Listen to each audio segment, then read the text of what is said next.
मी हा तुम्हाला पाठवून पण देतो याचा स्क्रीनशॉट.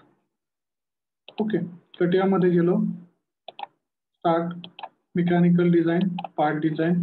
पार्टला मी नाव नाही देत, आता डायरेक्टली स्टार्ट करू. स्केचर मध्ये आलो, एक प्लेन आपण कुठलं पण घेतलं. आता इथे जर का पाहिलं तर हा पार्ट ड्रॉ करताना पूर्ण सर्क्युलर पार्ट आहे. ओके, सर्क्युलर पार्ट असल्यामुळं पहिलं आपल्याला सर्क्युलर वरतीच कॉन्सन्ट्रेशन करावं लागेल. सर्कल वरती हा बाहेरचा डायमीटर किती आहे? सगळ्यात मोठा हा 200चा आहे, हा 150चा आहे. सगळ्यात मोठा कितीचा आहे? हा पीसीडी 200चा आहे, 250चा डायमीटर आहे. बरोबर आहे. सर्कल एक एक एक एक पॉइंट लगेचच कन्सिडर करायचा. सर्कल डायमीटर घेतला, त्या डायमीटरला लगेच डायमेन्शन द्यायचे. जर का म्हटले तर इथं डायमेन्शन क्लिक करा. किती? हा 250. ओके झालं. याला मला झूम आउट करून बघायचंय. ओके 250 झाला. दुसरा पॉइंट काय आहे? हा जो काही आहे 200चा, याच्याशी आपल्याला आत्ता काही इम्पॉर्टंट नाही, कारण तो शेवटी पीसीडी आहे, पीस सर्कल डायमीटर आहे. हा बघा, हा 150चा आहे इथला, जो आपल्याला कट करायचा आहे आतला. बरोबर, 150. सर्कल घेतलं, परत 00 ला कॉन्सन्ट्रेशन केलं. याचा डायमीटर काय आहे? 150 डायमीटर टाकला, इंटर. ओके, आता आपल्याला इथे असा एक सर्कल आहे. ओके, हा सर्कल आहे, हा सर्कल आहे, हा सर्कल आहे, हा सर्कल आहे. हे जे काय सर्कल्स आहेत छोटे छोटे, ओके, या छोट्या सर्कलचं काय आहे तर हा 45 डिग्री वरती याचा सेंटर आहे. या सर्कलचा बघा इथं दाखवलेलं आहे, 45 डिग्री वरती या सर्कलचा सेंटर आहे. Okay done. चलो, लाईन काढायची आहे. लाईन काढताना आपल्याला ऍक्सिस काढायचा आहे, म्हणून मी हा घेतो. ऍक्सिस ड्रॉ करायचा आहे आपल्याला. 00 पॉइंट पासून एक ऍक्सिस काढला. म्हणजे ही लाईन फक्त तुमच्या रेफरन्ससाठी आहे, या लाईनला काही व्हॅल्यू नाहीये. ऍक्सिस काढला आणि इथे तुम्ही या दोघांमधलं डायमेन्शन घेतलं. किती डिग्री सेल्सिअस आहे? 45 डिग्री सेल्सिअस. ओके, 45 ला तो असताना त्याचा जो काही पीसीडी आहे तो कुठे आहे? तर त्याचा पीसीडी याच सर्कलवरती आहे. हा जो काही सर्कल आहे याचा पीसीडी म्हणजे त्याचा जो काही सेंटर आहे तो ह्या सर्कलवरती आहे. पण आता राहिलं त्याचं डायमेन्शन काय आहे. आता इथे यांनी डायमेन्शन दिलेलं नाही. 10 हे 20, आपण 40 डायमीटर पकडू त्याचा, कारण की साधारणतः हे 10 आहे, एवढं रेडियस 10 आहे. ही रेडियस 10 जर का पकडली तर हा 20चा डायमीटर एक झाला आणि दुसऱ्याचा 20चा, म्हणजे 40ची रेडियस झाली. ओके, सर्कल या दोघांचा पॉइंट जर का बघा, आता हा कलर चेंज झालेला आहे, म्हणजे हा सर्कलचा पण कलर चेंज झाला आणि ह्या लाईनचा पण कलर चेंज झाला. म्हणजे ह्या दोघांचा म्हणजे तिथे कट सेक्शन वरती येतो. इथं जर का घेतला तर बघा फक्त सर्कलचाच कलर चेंज झाला, इथं जर घेतलं तर लाईनचाच कलर चेंज झाला. पण मी इथे जर घेतला तर सर्कल आणि लाईनचा दोघांचा चेंज झालेला आहे. म्हणजे ते दाखवतं असं तुम्हाला की तुम्ही कुठे एक्झॅक्टली ड्रॉ करता येते. ओके, याचा आपल्याला काय 40ची रेडियस होते, म्हणजे कितीचा झाला समजा हा 80चा डायमीटर झाला. ओके, आता 80चा डायमीटर झाला. आता हा किती ठिकाणी आहे? 4 ठिकाणी, 1 2 3 4 ठिकाणी. बरोबर आहे, 4 ठिकाणी आहे, म्हणजे याला 4 ठिकाणी आपल्याला फिरून घ्यावं लागणार आहे ह्या सेम सर्कलला. एक तर पहिला ऑप्शन काय आहे, तुम्ही ड्रॉ करा. दुसरा ऑप्शन काय आहे की तुम्ही त्याला फिरू शकता. ओके, आता मी ते टूल शोधतो. पहिलं टूल शोधण्यासाठी असं तुम्ही वर्कआउट करून काढू शकता टूलचं. ओके, पाहिजे ते टूल तुम्ही शोधू पण शकता. असं इथे आहे का बघू आपण ते टूल.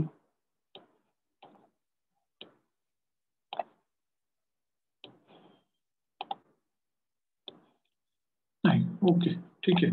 आपण 3D मध्ये गेल्याच्या नंतर ते टूल अप्लाय करू. ओके, आता आपल्याला 3D मध्ये जाऊन ते टूल अप्लाय करायचं जर का म्हटलं तर ह्या पहिल्यांदा आपल्याला डिलीट करावं लागेल. मी सांगतो तुम्हाला परत एकदा. ओके, एवढं झालं. याच्यातनं आपण बाहेर पडलो. याला आपण पॅड म्हणू.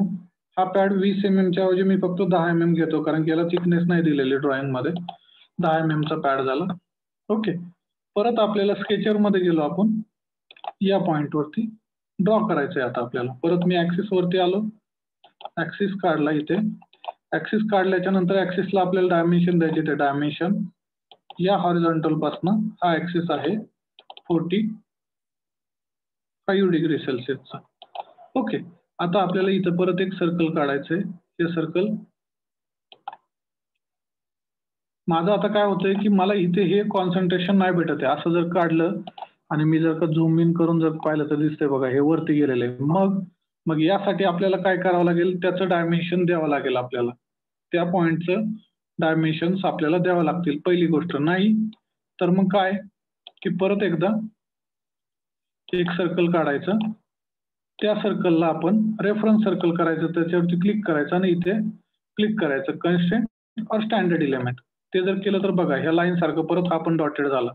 ओके, हा डॉटेड होतोय. तर याचं डायमेन्शन काय आहे मधल्या सर्कलचं, त्या मधल्या सर्कलचं आपण आत्ताच टाकलं होतं ना डायमेन्शन 150. ओके, डायमीटर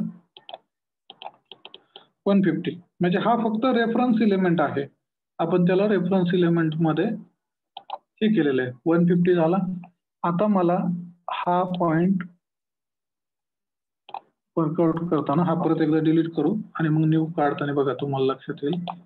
न्यू घेतला हा आणि हा झाला, ह्या दोघांच्या पॉइंटवरती आला. आता पण आता हा रेफरन्स एलिमेंट नाहीये म्हणून मी परत याला क्लिक करून बाहेर काढतो रेफरन्स एलिमेंट मधून.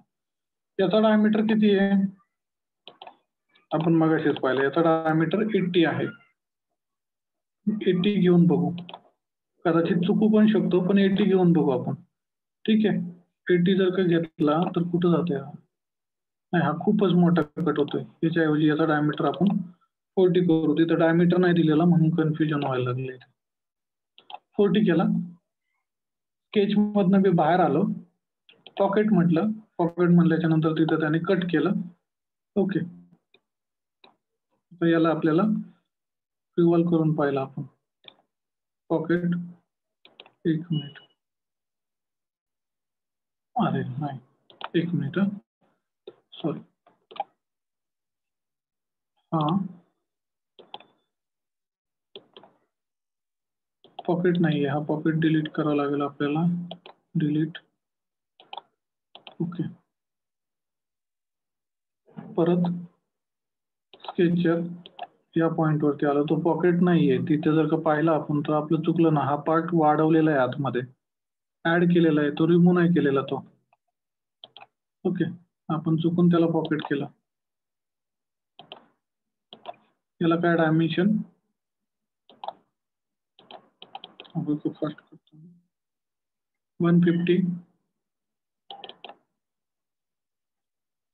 150चा डायमीटर हा.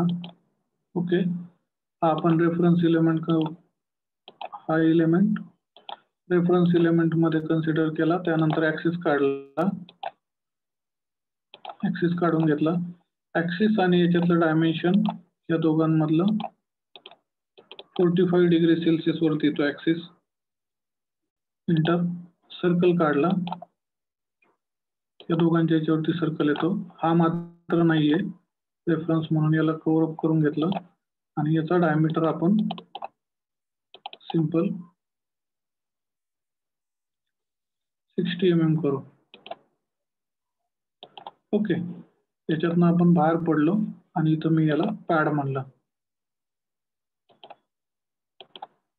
अरे सॉरी, पॅड आणि रिव्हर्स डायरेक्शन खाली गेलं पाहिजे ना म्हणून रिव्हर्स डायरेक्शन अप्लाय. ओके, आता हा पॅड झालेला आहे इथे. हा इथं पॅड झाला म्हणजे हा पार्ट एवढा फक्त आपण चालू केला. आता हा 4 ठिकाणी आहे. 4 ठिकाणी आहे तर आपण काय करणार इथे बघा, ॲरे रेक्टँग्युलर ॲरेच्या ऐवजी सर्क्युलर ॲरे करायचा. Circular pattern.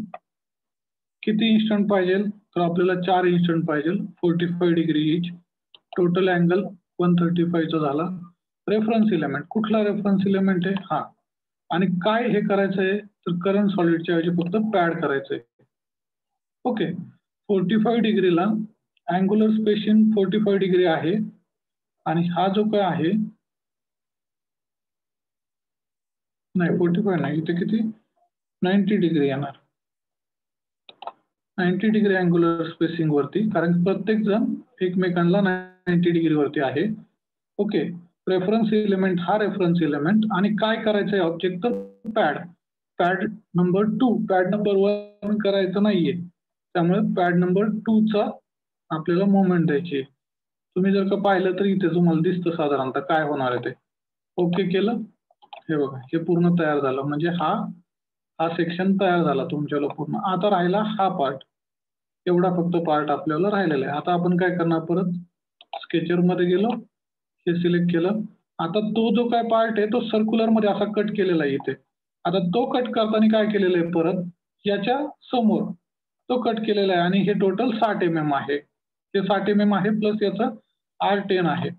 आता याच्यात तुम्ही इथं जर का पाहिलं याच्यामध्ये, हे बघा हे आहे circular elongated hole.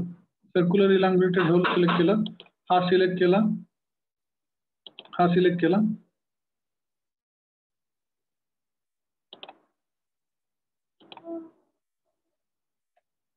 Okay, circular elongated hole select केलं आपण पहिलं. ह्याच्यात ह्या सेंटर पासून इथपर्यंत आलो. ओके, हा असा तुमचा इलॉंगेटेड होल तयार होईल. एक मिनिट.